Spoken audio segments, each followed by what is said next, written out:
Abra sua Bíblia em Romanos, capítulo de número 5. Nós iniciamos hoje um novo capítulo da carta aos Romanos. E nós vamos hoje ficar com uma pequena porção, mas com uma profundidade incrível. E nós devemos conhecer e nos apropriar destas verdades santas que são aqui apresentadas.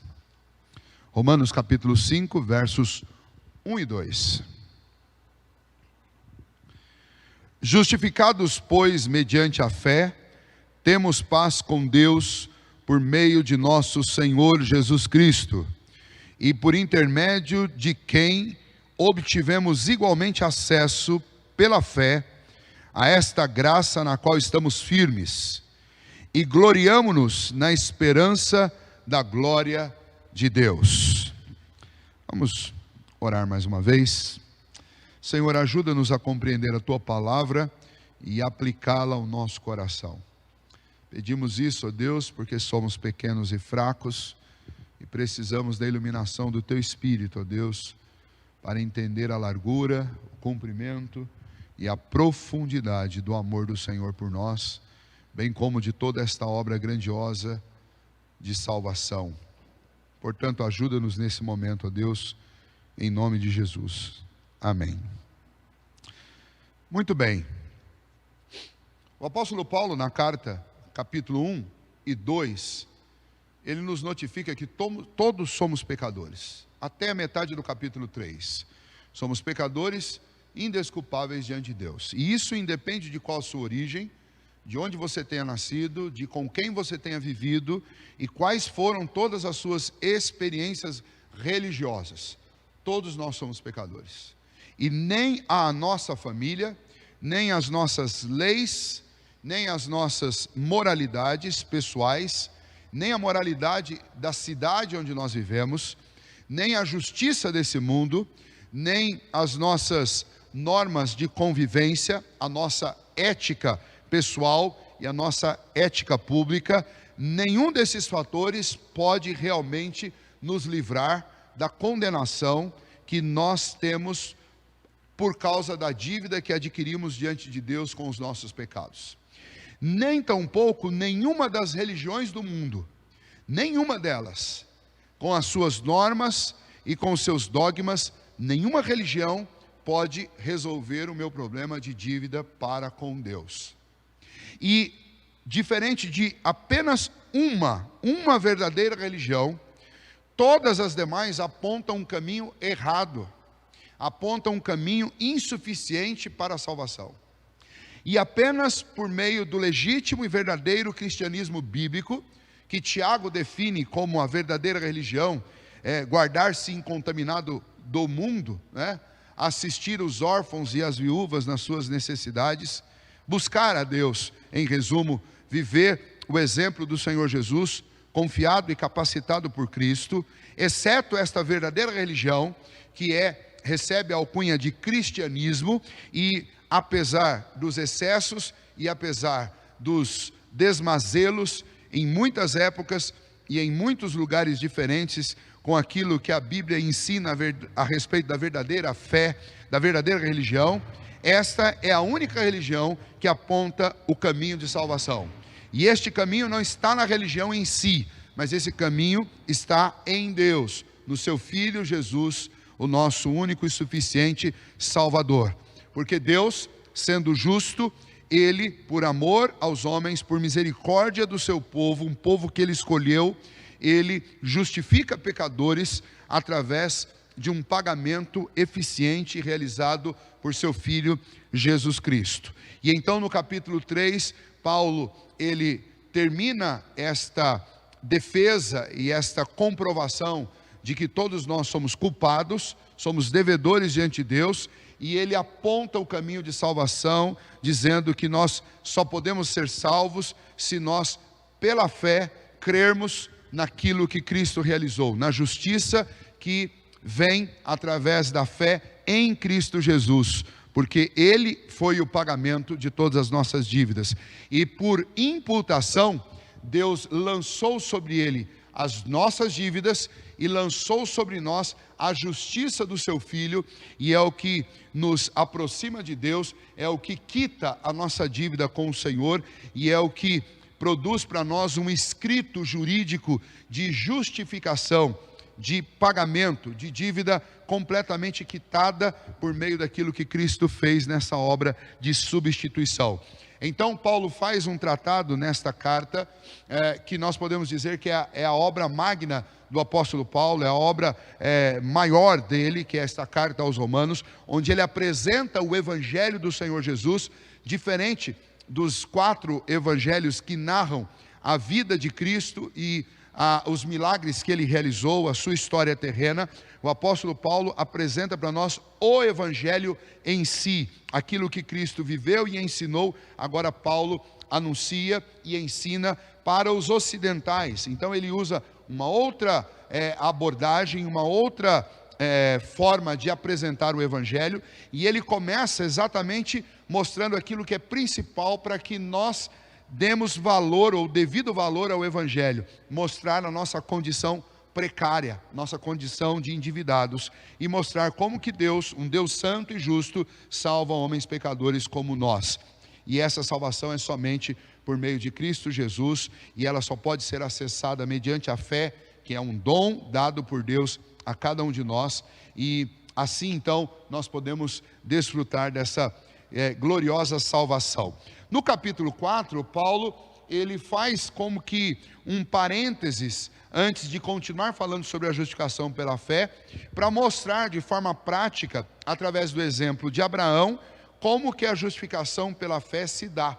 E aí ele vai mostrar através de vários exemplos da vida de Abraão, que Abraão recebeu essa fé salvadora, ele creu nas promessas do Senhor, e por meio desta fé que ele lançou nas promessas de Deus, é que ele foi justificado. Ele não foi justificado por obras, ele não foi justificado por cerimônias, ele não foi justificado por atos externos, como a circuncisão, ele não foi nem sequer justificado pelo cumprimento da lei, até porque a lei de Moisés foi dada 430 anos depois de Abraão, mas Abraão foi justificado pela fé.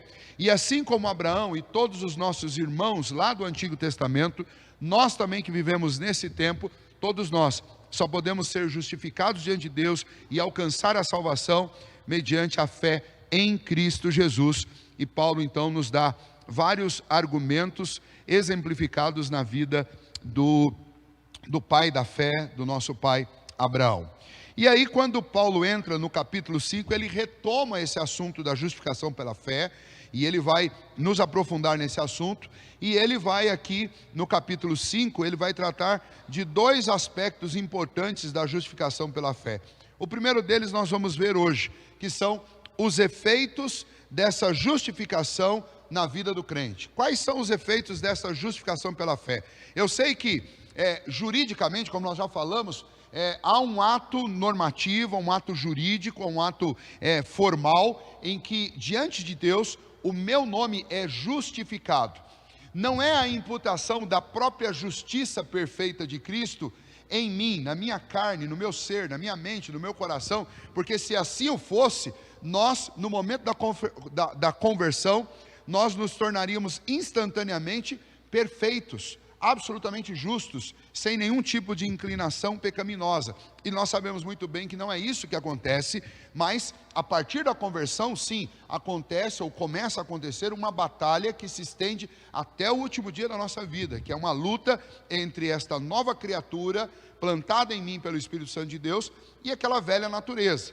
Então, esse ato é um ato jurídico, é um ato formal diante de Deus, onde o meu nome é limpo, é abençoado nas regiões celestes por meio daquilo que Cristo fez, e eu sou justificado. Existe, nós vamos ver lá no término, da segunda parte do versículo 2, nós vamos ver, o meu nome está firmemente justificado diante de Deus. É um ato definitivo, é um ato seguro, é um ato oficial. Meu nome foi justificado. Sobre o escrito de dívida que havia contra mim, foi carimbado, justificado, porque Cristo de uma vez por todas pagou a minha dívida inteiramente, completa mente. Agora, no tempo, quais são então os efeitos dessa justificação que é objetiva, segura e definitiva no céu? Aqui no tempo, quais são os efeitos dessa justificação, os benefícios que isso traz para mim aqui e agora? E nós vamos ver isso então. São 3 aspectos importantes que são apresentados aqui nesses 2 versículos sobre estes efeitos. E antes de falar sobre cada um deles, é importante pontuar que estes efeitos são para aqui e agora. Porque algumas pessoas poderiam pensar assim: mas será que isso daí não é só para quando eu estiver lá no céu? Ou será que isso daí não é só para o momento em que Cristo voltar, e aí então eu vou começar a desfrutar destas coisas? E aí Paulo está mostrando para nós, não. Paulo está mostrando para nós que esses efeitos são no tempo, eles são provados pelo crente aqui e agora. A partir do momento da regeneração, da conversão, o crente passa a desfrutar desses benefícios, desses efeitos da justificação pela fé. A partir do momento que ele é chamado das trevas para a luz, que ele é tocado pela pregação do Evangelho e pela ação do Espírito Santo em seu coração, ele passa a desfrutar, ele é convencido pelo Espírito sobre esse novo status de relacionamento com Deus, não mais inimigo de Deus, mas agora um relacionamento de comunhão, e isso por causa do que Cristo faz, por causa daquilo que o Espírito Santo faz em nosso coração. Então vamos lá, estes efeitos que são do tempo presente, aqui e agora, o primeiro deles que Paulo nos apresenta aí é a paz com Deus. Veja: justificados, pois, mediante a fé, temos paz com Deus por meio de nosso Senhor Jesus Cristo. Ora, se a partir da justificação pela fé é que nós temos paz com Deus, qual é a condição do homem enquanto ele não se rende a Cristo Jesus, enquanto ele não passa por esta obra regeneradora do Espírito Santo que nós chamamos de conversão? Qual que é a condição do homem então com Deus? Ele está em guerra, ele está em guerra com Deus, e essa é a realidade da natureza humana, seja ela qual for, tenha ela qual idade, tenha nascido em qual lugar você quiser. É o que Paulo já mostrou sobre a questão do pecado. O homem sem Deus, o homem sem a conversão produzida pelo Espírito Santo em nosso coração, o homem sem o quebrantamento, o homem sem a obra regeneradora e a redenção a esta tão grandiosa salvação por meio de Cristo Jesus, é um homem que está em guerra contra Deus. Não apenas ele está numa guerra no seu interior, lembra lá do capítulo 1, Deus se revela na sua consciência, ele rejeita. Deus se revela na criação, ele rejeita. Ou seja, ele faz guerra consigo mesmo para negar a existência de Deus. Ele faz guerra com a criação para negar a existência de Deus. Ele faz guerra com o seu semelhante para negar a existência de Deus. Ele faz guerra com as leis de Deus para negar a existência de Deus. E ele faz guerra com o próprio Deus, desobedecendo todos os preceitos de Deus, porque ele simplesmente não reconhece Deus como o Senhor de sua vida. Em outros aspectos, em outras palavras, o homem sem Deus, ele está em guerra, numa guerra constante. E eu não estou falando aqui de guerra contra o pecado, que é também um tipo de guerra, mas aí é diferente, é a guerra do cristão para obedecer a palavra e para resistir ao pecado. Eu estou falando aqui de uma guerra relacionada com Deus, é o homem contra Deus e Deus contra o homem, porque o oposto também é verdade. Da mesma forma que o homem sem Deus rejeita Deus e faz guerra contra Deus, Deus também do céu se ira contra o homem pecador que o rejeita. Então, nós temos uma guerra, e essa guerra é uma guerra bilateral, é o homem fazendo guerra contra Deus, e Deus derramando sua ira, não de forma completa e plena, mas de forma parcial, sobre o homem, porque Deus odeia o pecado. E aquele papo de que Deus odeia o pecado, mas ama o pecador, ele precisa ser muito bem explicado, porque não é bem assim. Deus odeia o pecado e Deus odeia quem o comete. Deus odeia. Nós recebemos, e nós vamos ver aqui, este privilégio do amor de Deus, do perdão de Deus, da misericórdia de Deus, porque fomos justificados. E esse então é o primeiro benefício, né? Justificados, pois, mediante a fé, nós temos paz com Deus. Por quê? Porque o nosso Senhor Jesus, ele pôs fim nessa guerra quando ele pagou a dívida que provocava essa guerra. Ele pagou essa dívida. Ele não apenas pagou essa dívida, mas o Espírito Santo de Deus foi posto em nosso coração para reconhecer que nós somos os errados nessa guerra, que nós tínhamos que nos render. E é isso que o Espírito Santo faz. Portanto, uma palavra muito melhor para você descrever o dia em que você passou por uma conversão, e normalmente a gente usa, olha, no dia que eu me converti, era muito melhor, ou seria muito mais justo que você dissesse, olha, no dia em que Deus me levou a uma rendição diante dele. Porque é uma rendição. Quando Jesus disse que o Espírito Santo viria e convenceria o homem do pecado, da justiça e do juízo, significa, olha, o Espírito Santo vem para mostrar para você a sua realidade, a fim de que você se renda, você se dobre, né? E esta obra da justificação, ela produz em nós a paz com Deus, mediante todo esse agir de Deus, a morte de Cristo na cruz, a ação do Espírito Santo entrando em meu coração, a pregação do Evangelho que me chama, que me desperta, me chama das trevas para a luz, me chama da morte para a vida. E quando acontece esse movimento todo da obra da salvação em minha vida, eu passo a desfrutar paz com Deus. Eu não tenho mais um Deus irado contra mim, nem o meu coração e a minha alma estão irados contra Deus, mas por meio desta justificação pela fé, nós passamos a desfrutar de paz com Deus. O nosso coração fica em paz com Deus. Algo que o homem sem Deus não consegue. Porque o homem sem Deus, ou ele vai ignorar completamente Deus, ou ele vai lutar contra Deus, e então ele vai tentar de alguma maneira apagar Deus da história do mundo e da história pessoal dele. Ele vai até chegar ao ponto de dizer que não existe Deus. Porque se ele admitir que existe Deus, ele tem que descer um degrau a mais, porque aí ele tem que deliberadamente dizer que ele odeia Deus, que ele não suporta Deus, que ele está contra Deus. Algo que não é estranho nos nossos dias, porque nós encontramos pessoas fazendo esse tipo de declaração. Declarações do tipo, abre aspas, se Deus existe, eu não quero esse Deus. Porque esse Deus permite isso, esse Deus permite aquilo, esse Deus manda isso, manda aquilo outro. E as pessoas, por não entender que elas estão em conflito, que elas estão em trevas, que elas estão cegas, elas começam a culpar Deus por causa dos seus problemas e das suas lutas. Mas é importante que a gente entenda aqui, e aqui eu preciso abrir um parênteses, que esta paz com Deus, ela precisa ser bem entendida, porque ela não é um sentimento. Guarde isso. Não é um sentimento. Já que eu citei essa questão de que tem muita gente que odeia Deus, e aí nós estamos falando de um sentimento, a ausência de paz dos homens sem Deus para com Deus, a ausência de paz nesse relacionamento, não é necessariamente a ausência incômoda de um relacionamento pacífico. Deixa eu tentar colocar isso de uma maneira, de uma outra forma.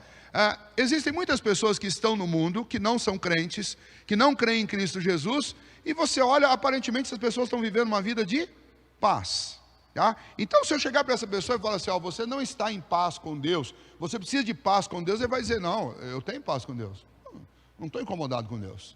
Alguns vão até dizer, não, eu não bebo, não fumo, não faço nada de errado, eu estou em paz com Deus, Deus me abençoe, está indo tudo muito bem. Quando na realidade essa pessoa não reconheceu Cristo, não reconhece-se como um pecador e nem passou por um processo de conversão, de regeneração. Mas como explicar isso? Bom, vamos lá. Quando Paulo fala aqui que justificados pois mediante a fé temos paz com Deus, Paulo não está falando desse sentimento de tranquilidade diante de Deus, apesar da condição. O pecador, se ele entendesse qual é a condição dele, ele jamais ficaria em paz diante de Deus. Mas tem gente que dorme e acorda todo santo dia sem levar Deus em consideração, vive a parte de Deus e aparentemente está em paz, pelo menos no que diz respeito a sentimentos. Paulo não está falando de sentimentos aqui. Paulo aqui ele está falando de uma condição formal. Que condição é essa? O homem que rejeita a Cristo Jesus, o homem que não reconhece a Deus, ele pode até dormir todas as noites sossegado, mas por causa de uma dívida real que existe para com Deus, no dia em que ele fechar os olhos nessa terra, ele abrir os olhos diante de Deus, ele terá que enfrentar o juízo de Deus, ele terá que enfrentar a ira de Deus, e ele fatalmente será condenado ao inferno. Por quê? Porque não se arrependeu dos seus pecados, porque não reconheceu que Deus existia, porque viveu em pecado toda a existência, porque não deu ouvidos à mensagem do Evangelho. E então ele não está em paz, ele vai morrer. E tem muita gente que diante da morte fala assim: descansou. E lê do engano, porque sem Cristo a morte não é um descanso. A morte é o passaporte direto para um sofrimento que nenhuma alma humana foi capaz de experimentar aqui nessa terra, porque o que está preparado de sofrimento para aqueles que negam a Deus, para aqueles que não se rendem a Deus no inferno, é indescritivelmente maior do que qualquer tipo de sofrimento que essa terra possa oferecer. Então não é descanso, é um ledo engano, é um triste engano de algumas pessoas que aparentemente elas têm essa sensação de que estão em paz com Deus, quando na realidade não é uma questão de sensação, de sentimento, mas é uma questão jurídica. Existe uma dívida que é adquirida dia após dia com todos os pecados que nós cometemos diante de Deus, e o sujeito ele está aparentemente em paz porque ele não consegue ter uma consciência a respeito dessa dívida, mas ele não está em paz com Deus, porque Deus é o credor e ele é o devedor, e ele vai ter que pagar isso. Então quando Paulo fala que justificados, pois mediante a fé temos paz com Deus, Paulo está falando a respeito dessa paz jurídica. Ele está falando dessa paz por quê? Porque não existe nenhum processo correndo contra mim. É dessa paz que ele está falando. E aí é interessante a maneira como ele coloca, porque veja, na continuação do verso 1, temos paz com Deus por meio de nosso Senhor Jesus Cristo. Essa é a prova que ele não está falando de sentimento, porque ele está fazendo o quê? Ele está novamente chamando a obra da redenção, o pagamento realizado por Cristo, como a base da nossa paz. Se ele está falando então de pagamento, a base da nossa paz como sendo Cristo Jesus, ele está falando do quê? Ele está falando da justificação que foi feita em meu favor por meio de Cristo Jesus. Ele está falando de algo jurídico, ele está falando de algo que é documental, é oficial, é um escrito. Eu tenho paz com Deus, por quê? Porque uma aliança, uma paz foi construída através de um pagamento de dívida realizado por Cristo. Então Paulo não está falando de sentimento. E aí é importante que a gente saiba disso, e você que está assistindo, ouvindo de longe, saiba que você pode até não ter nunca se sentido incomodado com o seu distanciamento de Deus, nunca ter se sentido incomodado com os seus pecados, e até pensar consigo mesmo: eu não preciso de igreja, eu não preciso de Bíblia, eu não preciso de Cristo, eu não preciso de nada disso, porque eu nunca fiz nada de errado. Você está equivocado. Essa sua paz é uma falsa paz. Essa sua paz é a mesma paz do indivíduo que não tem conhecimento dos seus atos. E por não ter conhecimento dos seus atos, ele pratica as coisas mais terríveis e ainda assim consegue pôr a cabeça no travesseiro e dormir. É a paz de alguém que é cego. É a paz de alguém que não tem nenhum tipo de saúde moral para entender que o que faz é pecaminoso, é errado. Tem muitos criminosos que são assim, são frios, não há nenhum tipo de apelo moral dentro deles. Eles cometem as coisas mais absurdas e eles não conseguem entender a gravidade dos seus atos. Esta aparente paz que os homens têm em relação a Deus, ela é esse tipo de paz danosa, que é a ausência da capacidade de enxergar a sua real condição. Por isso que quando Jesus disse que o Espírito Santo, quando viesse, ele convenceria o homem do seu pecado e do juízo, porque o homem por si só, ele está num estado grave, inclusive mental e emocional, que ele não consegue se dar conta da gravidade dos seus atos. Muito bem, mas existe também a paz de Deus, né? É importante a gente falar isso. O que é a paz de Deus? A paz de Deus, aí sim, eu estou falando daquele refrigério, daquela serenidade, daquela alegria, daquele contentamento, daquela alegria interna no coração, que me causa, e nós vamos ver lá na frente, regozijo, que me causa exultação, que me causa tranquilidade. Por quê? Porque Deus está em mim, porque eu estou em Deus. E aí eu não estou falando mais de um ato jurídico, e nem é o ponto aqui de Paulo, mas eu estou falando daquilo que estar em Deus causa em nós contentamento, né? O Salmo 1 é um bom exemplo para explicar esse tipo de sensação. O Salmo 1 diz que o justo, né, ele medita na lei do Senhor de dia e de noite, e diz que ele tem nela o seu prazer, ou seja, ele sente prazer, contentamento e alegria em Deus. O salmista também diz: agrada-te do Senhor e Ele satisfará os desejos do seu coração. Em outras palavras, uma tradução melhor para o nosso entendimento é: fique contente em Deus, que Deus verá o que você precisa e Ele vai satisfazer as suas necessidades. Não como você quer, mas do jeito que é melhor para você.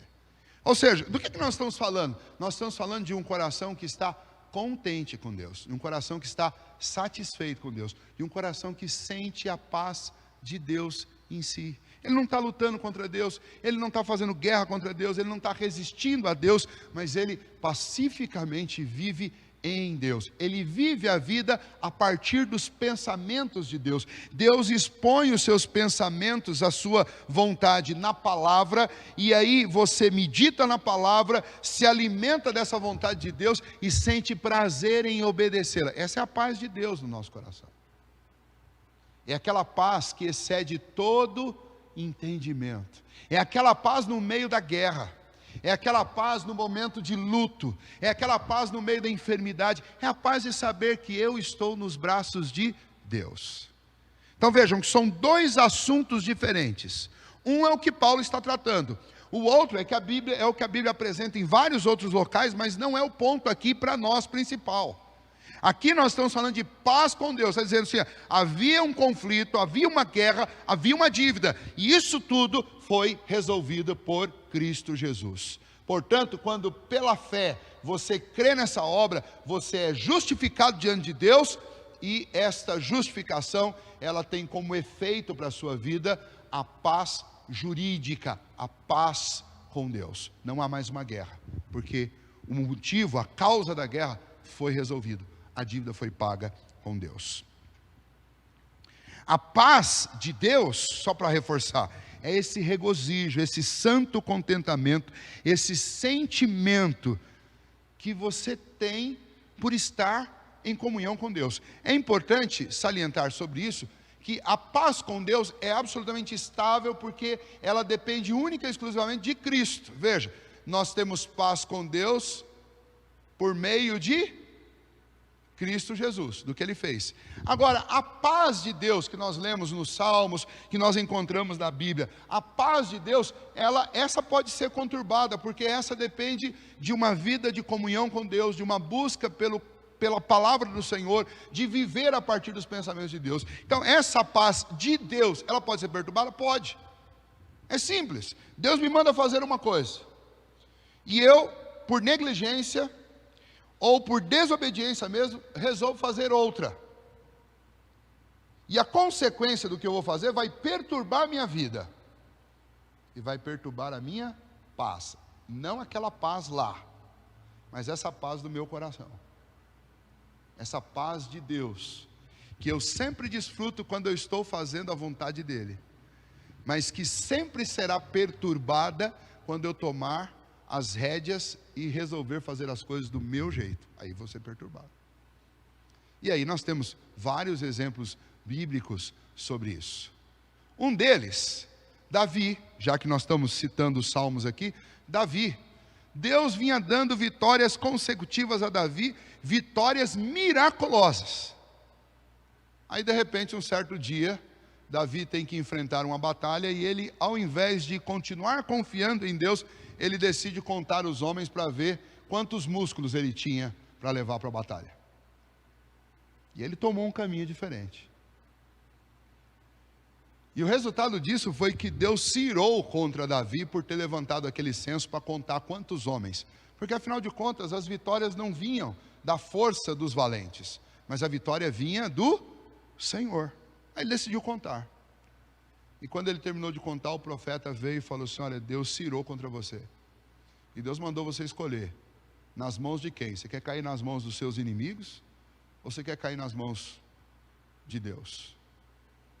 E aí Davi fez a escolha óbvia, né? Não, eu prefiro cair nas mãos de Deus, porque ele confiava na misericórdia do Senhor. Mas ainda assim, Deus permitiu a morte desses homens que ele tanto estimava para a batalha.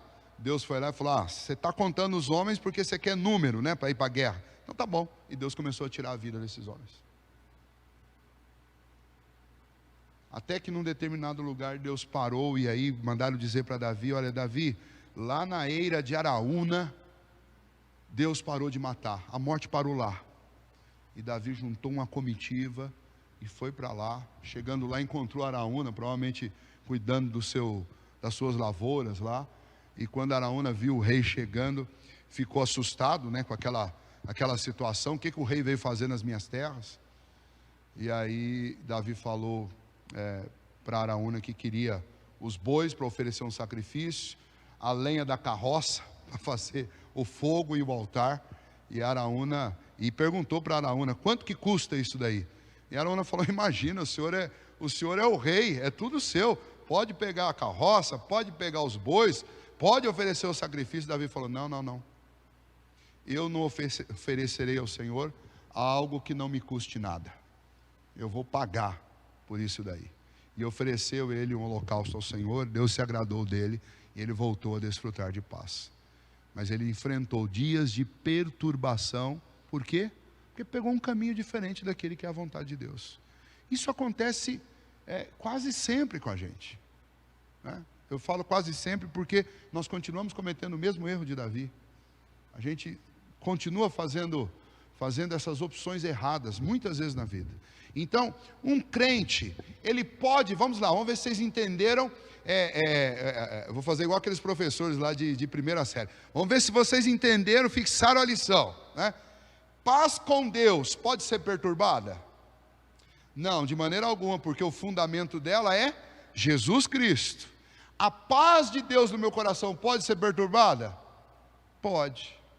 Pode, por quê? Porque ela está associada à minha comunhão com Deus, os meus relacionamentos, a minha obediência, o meu relacionamento com a palavra de Deus, minha intimidade com o Senhor. Então, é óbvio que a maioria das pessoas não faz essa distinção entre uma coisa e outra, mas o texto da carta aos Romanos faz. Então, quando a gente estiver no contexto aqui de Romanos, e especialmente nesse capítulo 5, a gente precisa lembrar dessa relação, para a gente entender o que Paulo está dizendo, né? Porque no dia a dia, a gente não vai, olha, hoje a minha paz com Deus permanece estável, mas a paz de Deus, ela foi balançada. Quem tiver na sua casa não vai entender, ela fala assim: o que aconteceu com esse pessoal? O que o pastor falou com eles ontem, que eles estão, né?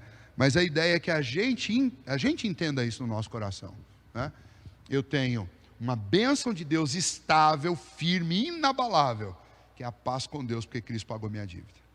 E cabe a mim, na minha jornada aqui, para que eu desfrute de paz de Deus, de paz em Deus, que eu conheça a sua palavra, que eu obedeça, que eu tenha um relacionamento íntimo de oração, de adoração com Deus. Então esse é o primeiro ponto, né? Tudo isso é obra de Cristo Jesus e é por causa dele. No versículo 2 diz: por intermédio de quem, né? Jesus Cristo, obtivemos igualmente acesso pela fé a esta graça na qual estamos firmes. Segundo benefício da justificação pela fé é que nós temos um introdutor, um assessor que nos conduz de fora para dentro, para a presença de Deus. Essa é a ideia que Paulo está passando aqui, essa é a ideia de que nós temos um mediador. Eu não tenho como por mim mesmo entrar na sala do trono. Eu não tenho como chegar diante do majestoso Deus por mim mesmo. Eu não tenho. E se você pensar nas nossas relações aqui humanas, terrenas, quem de nós conseguiria ir à presença de um desses reis que ainda existem no mundo por aí. Vamos imaginar que você mora na Inglaterra. Será que dá, no dia que eu quero, eu resolvo, olha, eu quero ir lá falar com o rei, eu chego lá e vou entrando no palácio e vou chegar na sala, aliás, da rainha, né? Vou chegar lá na sala da rainha para conversar com ela. Será que eu consigo fazer isso? Aliás, vamos pensar no nosso país aqui, vamos pensar no nosso presidente. Será que simplesmente dá para fazer uma viagem lá para Brasília, chegar lá na frente do Palácio do Planalto, bater na porta e falar, eu quero falar com o presidente? Será que dá? Não, você vai precisar de um assessor, né? E essa palavra que Paulo usa aqui, acesso, ela diz respeito a isso, né? Nós temos, e essa ideia que Paulo está chamando aqui para nós temos alguém que nos introduz a Deus, alguém que funciona como esses assessores mesmo, que ficam sabendo do seu problema, vão lá, anunciam você para o rei, ou para o presidente, ou para o empresário, para o dono lá da empresa, ou o proprietário de onde você trabalha, explica qual é o seu caso, tem uma audiência prévia, abre o caminho para que você possa acessar. Nós precisamos disso. Lembra, nós somos pecadores. Aqui mesmo no capítulo 5, Paulo vai nos lembrar que nós éramos inimigos de Deus quando Deus deu um passo em nossa direção. Quando Deus fez algo pela nossa salvação, nós ainda éramos inimigos de Deus. E o argumento que Paulo vai usar lá na frente é o seguinte, olha, se você fosse uma pessoa justa e boa, pode ser que alguém se animasse a morrer por você. Mas quando Deus fez algo por nós, como enviar o seu Filho para nos substituir na cruz, Ele não fez algo por pessoas boazinhas, bonitinhas, limpinhas, cheirosinhas, que queriam relacionamento com Ele. Deus enviou o seu Filho para morrer por inimigos dEle.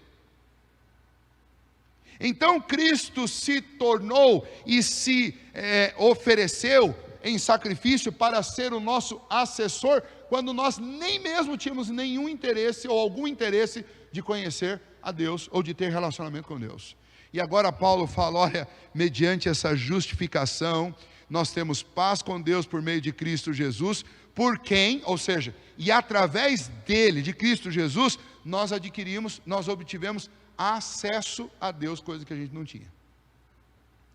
Se nós lembrarmos, por exemplo, do Antigo Testamento, quando o povo ia pedir perdão a Deus lá no tabernáculo ou lá no templo, o povo precisava fazer isso através de mediadores, que eram os sacerdotes e o sumo sacerdote. O povo mesmo, e nenhum representante, mesmo o patriarca, que era o representante da família, que ia lá oferecer um sacrifício em nome dele e da sua família, nem esse patriarca da família tinha acesso ao lugar onde se manifestava a presença de Deus. Lembra que a presença de Deus se manifestava através de um fogo que ficava aceso lá dentro do Santo dos Santos, do lugar fechado, do lugar santo. Ninguém podia entrar lá. Até mesmo os filhos de Arão, que eram levitas, faziam parte da tribo que era responsável pela adoração, pelo culto. Os filhos dele vestiram a roupa do pai e entraram lá, e o que aconteceu com eles? Eles foram fulminados, porque não tinham acesso à presença, né? Mas na morte de Cristo, nós lemos que o véu da separação, e aí é uma referência àquele véu do templo, que nós não tivemos o privilégio de conhecer, mas aquele véu do templo e do tabernáculo lá do passado, lá dos dias de Moisés, havia um denso e grosso véu para impedir que um desavisado cruzasse aquele recinto e fosse morto pela glória e a presença santa de Deus, majestosa de Deus naquele lugar. Então não podia entrar. Mas quando acontece a morte de Cristo na cruz, é dito que o véu da separação foi rasgado e o acesso foi aberto à presença de Deus. Tanto que o autor da carta aos Hebreus, ele vai dizer, olha, portanto, chegai com confiança, com ousadia diante do trono de Deus, a fim de receber socorro nas ocasiões oportunas. Por quê? Porque agora, por meio de Cristo Jesus, pela fé, eu tenho acesso a Deus, o que eu não tinha antes, porque Cristo se fez o meu introdutor, o meu assessor, Ele abriu o caminho. Por isso que Jesus vai dizer, eu sou o caminho, né? Caminho, a verdade e a vida, mas eu sou o caminho, porque Ele é o acesso. É por meio dele que nós obtivemos o favor de Deus, porque Ele nos introduz à presença de Deus. E chegando na presença de Deus, Deus oferece a sua graça, a sua misericórdia, o seu favor a nós. É uma bênção de Deus. Lembra que nós estudamos aqui ano passado a carta aos Efésios, e o apóstolo Paulo diz lá nessa carta que Deus nos abençoou nas regiões celestes com toda a sorte de bênçãos espirituais em Cristo Jesus. Ou seja, Jesus Cristo abriu um caminho até o trono de graça. Eu cheguei no trono de graça e Deus diz: tudo que é do meu filho também é de vocês. Vocês são co-herdeiros com Cristo. Vocês são agora também meus filhos. Tudo isso por meio de Jesus Cristo. Essa é a bênção que nos alcançou. O efeito dessa justificação, desse escrito de justificado sobre o nosso nome, é que nós passamos a ter paz com Deus e que nós passamos também a ter acesso a Deus. Eu não preciso de nenhum intermediário. Tem muita igreja e muitas religiões aí que continuam ensinando que você precisa de um interlocutor diante de Deus e não dizem que é Cristo. E não são poucos os líderes religiosos que se colocam nessa posição de interlocutor com Deus. E eu vou afirmar algo que é duro, né? Parece um tanto quanto radical, mas nesse aspecto a gente precisa ser sempre muito radical. Qualquer pessoa que tome para si este ofício de assessor, de interlocutor, de introdutor entre você e Deus, é um anticristo. Porque qual o significado desse termo anticristo? É alguém que nega Cristo, ou alguém que tenta ser superior a Cristo, ou alguém que tenta usurpar o lugar de Cristo. E Cristo é o único e verdadeiro e legítimo intercessor nosso, introdutor, assessor nosso à presença de Deus. Ele é o único caminho. Quando um líder religioso, seja de qual religião for, mesmo da própria religião cristã, quando um líder se coloca entre Deus e você, de tal maneira que tudo que você precisa de Deus, você tem que passar por ele, é um anticristo. Receba o nome de pastor, de bispo, de padre, seja lá do que for, é anticristo. Porque está tomando para si algo que é exclusivamente de Cristo, só dele, né? Todas aquelas leis cerimoniais que constituíam ofícios, como o ofício do sacerdote, do sumo sacerdote, todas essas leis cerimoniais, elas se cumpriram na pessoa de Jesus. E uma vez que elas se cumpriram na pessoa de Jesus, elas foram extinguidas. Por quê? Porque a função delas era mostrar o que Cristo iria fazer. Qual era a função de eu ter um sacerdote e de um sumo sacerdote? Mostrar que Cristo seria o nosso sumo sacerdote. O que faria intercessão por nós, o que penetraria o Santo dos Santos em nosso lugar, abrindo um caminho para que nós pudéssemos ter acesso a Deus. Uma vez que Cristo faz isso, todas essas figuras, elas deixam de ter valor, porque elas eram sombras do que haveria de fazer o Senhor Jesus. E então, nesse sentido, eu digo a vocês, não vocês que estão aqui, mas vocês que estão assistindo de longe, se a sua religião, se você está envolvido no meio onde, para que você tenha diálogos com Deus, para que você peça algo de Deus, ou para que Deus fale com você, você necessariamente precisa desse interlocutor que é o seu líder, e se afaste disso. Se afaste disso. Você não precisa de um interlocutor para receber o perdão de Deus. Justificados, pois, mediante a fé, por meio de Jesus Cristo, nós temos paz com Deus. E nós temos também acesso ao Senhor. Por meio de Cristo, só dele. Única e exclusivamente por meio dele. Terceiro, vamos lá.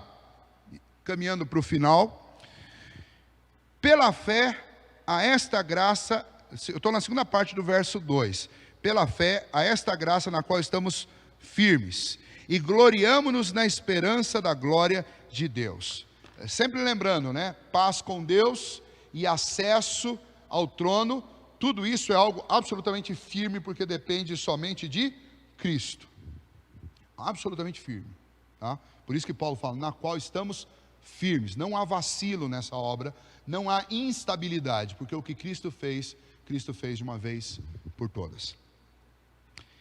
E o terceiro efeito da justificação pela fé é isso que ele descreve para nós numa linguagem que ao mesmo tempo soa poética, mas também meio enigmática, porque usa termos que nós não estamos acostumados, e os que nós estamos acostumados com uma outra interpretação. Deixa eu explicar. Bom, ele diz: e gloriamo-nos na esperança da glória de Deus. Gloriamo-nos na glória de Deus, né?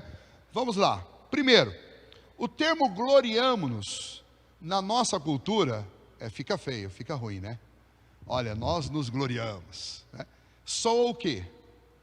Soa pedantismo, arrogância, soa orgulho, né? Então, as nossas traduções, elas não ajudam muito quando a escolha de termos é feita nesse sentido.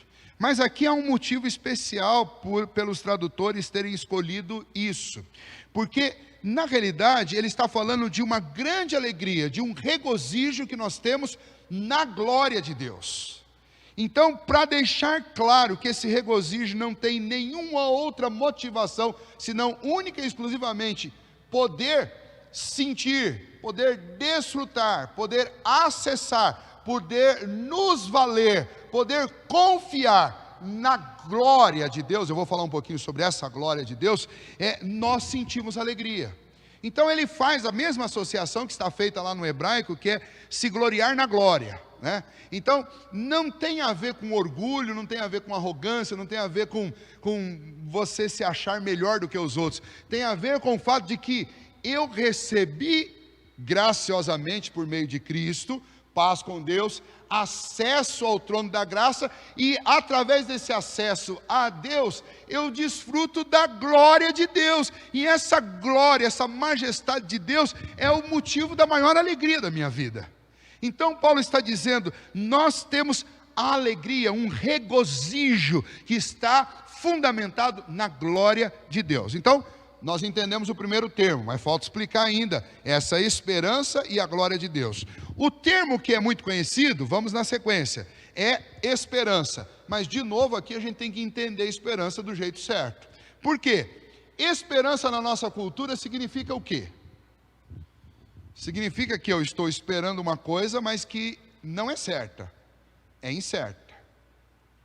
Porque se fosse certa a gente usaria uma outra palavra, né? Convicção, certeza, alguma outra coisa desse tipo. Eu estou aqui firme, eu estou aqui convicto que amanhã vai acontecer tal coisa. Por quê? Porque eu tenho provas, eu tenho documentos, eu tenho tudo aqui que me prova que amanhã vai acontecer. Aí eu não uso esperança. A gente normalmente usa esperança quando a coisa é incerta. E a gente até criou um ditado para isso, a gente diz que a esperança é a última que morre. Esse que é o problema do ditado. Porque se o ditado termina com morre, significa que até a esperança, uma hora ela acaba. Então esse ditado é péssimo. Quando dizem a esperança é a última que morre, esse que é o problema. A esperança não podia morrer. Mas se a esperança morre, então significa que o alvo não foi atingido. Então o nosso conceito de esperança é um conceito muito diferente do conceito bíblico que Paulo está usando de esperança. Se nós formos lá para Hebreus capítulo 11... quando fala a respeito da fé, fala que a fé é a firme convicção de coisas que se esperam e não se veem. Veja o que o conceito está dito lá. O conceito lá está expressando que, olha, é uma certeza absoluta de coisas que ainda não aconteceram, mas elas vão acontecer. Então, ela não morre. Então, é uma esperança que é fundamentada em certezas e convicções. Então veja, o que ele está dizendo aqui? Ele está dizendo que nós gloriamo-nos, e gloriamo-nos na esperança, ou seja, na certeza que nós temos da glória de Deus. E aí vamos lá, antes da gente pegar a frase inteira. O que é glória? Bom, eu disse aqui alguns dias atrás, falando sobre isso, que glória, literalmente na nossa língua, significa peso. Peso. Solidez. A palavra lá é doxo, que aqui na nossa língua a gente usa de vez em quando, a gente faz doxologia, né? Faz uma adoração a Deus. Por exemplo, a carta aos Efésios, esse texto que eu acabei de citar lá do capítulo 1, os primeiros versículos da carta aos Efésios é uma doxologia, é um hino a Deus por aquilo que Ele nos fez, e é um hino profundamente teológico. Aliás, Paulo gosta muito de fazer isso. Você vai encontrar um hino desse lá em Colossenses, no capítulo 2, você tem um hino à glória de Deus. Paulo faz isso constantemente, ele canta. Na carta aos Romanos, nós vamos ver, lá no capítulo 8, um hino à glória de Deus. Isso é chamado de doxologia. Aqui, quando ele usa essa palavra doxo, né, e gloriamo-nos na esperança da glória de Deus, na doxo, ele está falando do quê? Ele está falando de peso, de densidade. Eu vou explicar isso de um jeito que vocês vão entender. Imagine que você está numa roda de amigos, onde tem uma porção de gente falando bobagens, sobre tudo, coisas triviais. E aí, lá no meio, de repente, alguém fala uma coisa que não é bobagem, fala uma coisa que é muito certa. E aí todo mundo para de brincar e alguém faz o comentário: isso que você falou é pesado, né? Já falaram isso? Já ouviram isso? Aí você falou é pesado. Ou depois na conversa lá na frente vai dizer assim: olha, o fulano estava ali na roda, mas falou um negócio de peso. Aí é diferente, aí a gente para, né? E a gente repensa tudo. Por quê? Porque é pesado. Ou quando chega uma notícia muito dramática, mas absolutamente verdadeira, e você conta para alguém e fala: gente, tem um negócio para contar para vocês, mas é um negócio pesado. Percebe? Densidade, prioridade, força, algo que causa impacto. É essa maneira que a Bíblia usa, e especialmente lá no Antigo Testamento, que essa ideia vem lá do Antigo Testamento, era a maneira como eles faziam distinção entre a glória dos reis e a glória de Deus. A glória dos reis, ela era leve e superficial, ela é produzida pela reluzência do ouro, ela é produzida por um trono, era produzida por um nome, era produzida por uma aparente paz, mas qualquer coisa pode perturbar essa glória de um rei. Um outro reino um pouco maior vem e queima o palácio, e foi-se a glória do rei, né? No Antigo Testamento a palavra no hebraico é kabod, né? E essa palavra aí, ela significa literalmente isso: peso, densidade, veracidade, força. E aí muitas vezes os reis perdiam tudo isso numa batalha, e eram humilhados, né? Um outro aspecto ainda para a gente abordar isso aqui nas nossas realidades, na nossa cultura, vocês vão entender o que eu falo, acho que especialmente os mais velhos. Quando começou a chegar coisa no Brasil, do Paraguai, da China, de fora, vieram um monte de coisa muito levinha. Eu vou dar um exemplo para vocês aqui, e o Rafa está lá em cima no som e vai saber o que eu estou falando, porque nós lidamos com isso essa semana. Esse microfone que eu estou usando aqui é um dos melhores microfones que existe. Ele é muito pesado. Vocês vão perceber que quando eu não estou de lapela, eu estou com ele, se eu ficar numa mão só, vai fazer uma bola de suor, aquela pizzona enorme do lado de cá. Por quê? Porque é um exercício físico ficar segurando esse microfone, que ele é pesado. Então eu fico jogando ele para lá, jogando ele para cá, para ver se divide o peso. Ele é pesado. Aí você pega um microfone, né? A garantia sou eu, né? Pega aquele microfone, e o que ele é? Primeiro, ele é tudo feito de plástico. Você segura ele na mão, ele parece uma pena, mas o som é horroroso. Essa semana o Rafa apareceu no escritório: pastor, achei lá no depósito esse microfone aqui. Eu falei: deixa eu pegar. Eu peguei, que decepção, porque na hora que eu peguei o microfone, segurei, o microfone parece uma pena. Embora seria muito bom para mim ficar segurando o microfone muito levinho, mas eu sei que microfone leve significa algo que não tem definição boa. Percebe o sentido que a gente dá para essa coisa de peso? Então, isso é muito difícil, porque as coisas vão mudando, a tecnologia vai aumentando, vai mudando.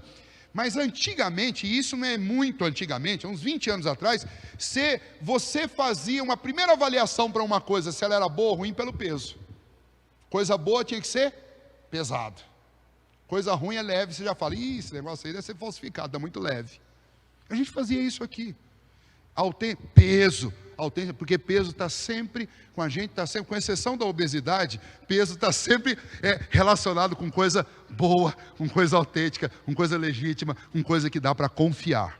Então, com esse pensamento, eu acho que essa é a melhor conexão que a gente pode fazer com aquilo que a Bíblia fala, quando ela remete a essa palavra glória de Deus. É isso, é que as coisas de Deus, as verdades anunciadas pelo Senhor, os seus preceitos, a revelação de Deus, as suas promessas, tudo isso tem peso.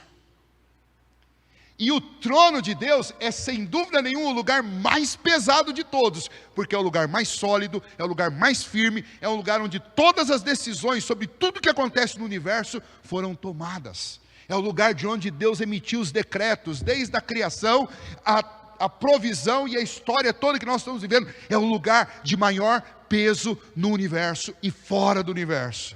E o que Paulo está dizendo aqui, olha, justificados, pois, mediante a fé, nós temos paz com Deus por meio de Cristo, por quem igualmente obtivemos acesso ao trono de Deus, acesso ao Senhor, e nós, diante do Senhor, do seu trono, nós nos regozijamos na esperança da glória. Ou seja, nós sabemos que um dia nós estaremos lá, diante desse trono. Nós já temos acesso a esse trono, podemos falar com Deus, temos acesso a essa glória de Deus, a essa majestade de Deus, porque aquilo que nos impedia agora não existe mais, porque Cristo pagou a dívida. Porque aquilo que nos impedia, que era aquela guerra, não existe mais. Porque o caminho que era impossível agora foi aberto, porque o nosso introdutor, o nosso assessor nos levou até o trono da graça. O caminho está aberto. Então essa esperança da qual ele fala aqui é uma certeza. Então nós nos alegramos na certeza de que vamos para a glória. Literalmente, agora, traduzindo isso aqui para vocês, nós nos regozijamos, porque temos certeza, não esperança no sentido nosso, mas temos certeza de que a glória nos aguarda. Nós temos acesso à glória de Deus, desfrutamos da face alegre, graciosa e misericordiosa do Senhor. Isso é justificação pela fé. Esses são os efeitos dessa justificação na nossa vida. Como é bom saber que com esta obra de Cristo, os nossos maiores temores, os nossos maiores pesadelos foram resolvidos. É isso que Cristo fez por nós. É isso que nós já podemos desfrutar hoje. Eu posso ir para casa e eu posso deitar a minha cabeça em paz no travesseiro, porque eu estou em paz com Deus. E além de tudo, a paz de Deus, ela pode ser desfrutada por mim mediante a busca e a intimidade com o Senhor. Eu posso ir diante do Senhor e dobrar os meus joelhos antes de dormir e falar com Deus. Eu sei que as minhas orações feitas dentro do meu quarto, em secreto, serão ouvidas diante do trono de Deus. E eu posso me levantar dessa oração e me regozijar com a face, com a glória de Deus, porque eu tenho certeza de que Ele me ouviu, que Ele me viu, e eu tenho certeza que Ele está me levando para o lugar aonde Ele está. Esta é a bênção, as primeiras bênçãos aqui da justificação pela fé em Cristo Jesus. Eu quero encerrar dizendo, se você até hoje não tem desfrutado de paz com Deus, portanto está vivendo longe do Senhor, em inimizade com o Senhor, fazendo guerra contra o Senhor, mesmo que não conscientemente, ou mesmo que não intencionalmente, mas por estar distante do Senhor, fazendo guerra com Deus e desfrutando destas manifestações da ira parcial de Deus sobre a sua vida por causa do pecado, eu quero convidar você a crer em Jesus Cristo. O Espírito Santo nos é concedido por Deus para nos fazer crer em Cristo Jesus. E eu quero orar e pedir a Deus para que você receba esse Espírito e para que você creia no Senhor Jesus, pois esse é o único caminho para que você tenha salvação, para que você sinta paz com Deus, para que você tenha acesso ao trono de Deus e para que você sinta essa alegria na glória de Deus. E a todos vocês que já têm caminhado com o Senhor há um bom tempo, mas muitas vezes vive sem paz de Deus no coração, talvez por sentimentos de culpa, talvez por alguma dificuldade, algum momento dramático que você passou na vida, que trouxe para você dúvidas, medo, desconfiança. Eu quero dizer, a paz com Deus que desfrutam todos aqueles que creem em Cristo Jesus não pode ser abalada. Então, se você por algum motivo sente medo de que talvez você não seja um salvo, de que talvez Deus tenha desistido de você, ou que talvez Deus tivesse até riscado o seu nome do livro da vida, não deixe o seu coração ser confundido e iludido por essas ideias. Cristo Jesus, Ele penetrou os céus e levou um pagamento que Ele realizou na cruz, definitivo pelas nossas dívidas, e todos nós que cremos em Cristo Jesus e reconhecemos que somos pecadores, estamos incluídos nesse pagamento. Você agora tem paz com Deus, porque a sua dívida foi paga. Mas imaginemos ainda que você está sentindo angústia e em conflito por causa dessas circunstâncias. Você precisa dessa paz de Deus em seu coração. Eu quero desafiar você a usar o privilégio do acesso ao trono de Deus para falar com Deus em oração. Exponha diante dele as suas fraquezas, peça o auxílio dele para que você consiga vencer as suas dificuldades, as suas lutas. Se aproxime de Deus em oração, mas se aproxime de Deus também através da sua palavra, e veja que Deus trará um renovo, uma restauração, uma libertação para a sua vida, porque Deus nos socorre em todas as ocasiões oportunas da nossa vida. Ele nos sustenta, nos carrega no colo, e você tem acesso a tudo isso por meio de Cristo Jesus, que é o nosso mediador diante de Deus. Por fim, seja você alguém que ainda não creu em Cristo Jesus, ou você que já caminha com Cristo, mas anda muito entristecido, veja, o Senhor é a nossa alegria. E o Senhor Jesus Cristo, quando Ele enfrentou toda a dor e toda a tristeza da cruz, foi para que nós pudéssemos desfrutar de plena alegria.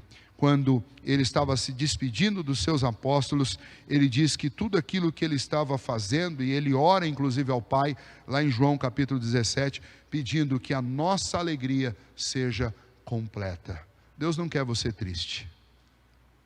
Deus não quer você triste. É importante que a gente se entristeça com o pecado, mas Deus nos quer felizes. Por isso Ele nos deu a certeza da glória. Por isso Ele nos deu essa santa esperança, para que no desfrute aqui e agora desta convicção, dessa certeza da promessa da glória de Deus, da face de Deus, você sinta alegria nesse peso, nessa densidade do Senhor do universo, que cuida de você, se relaciona com você, ama você, defende você, sustenta você, salva você.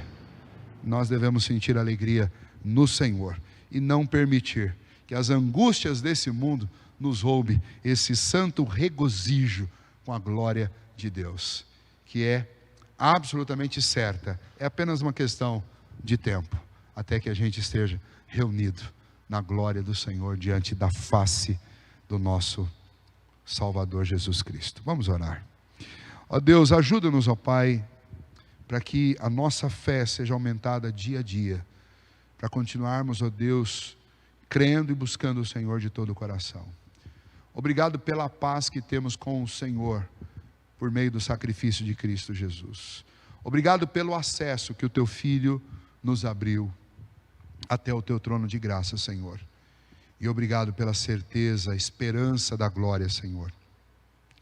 Que tudo isso produza profunda alegria e contentamento no nosso coração, grande satisfação, para que a gente viva, Deus, nesse mundo, apesar das crises, das lutas e das dificuldades, mas que a gente viva com o rosto resplandecendo a glória do Senhor, refletindo a face do Senhor neste mundo em trevas.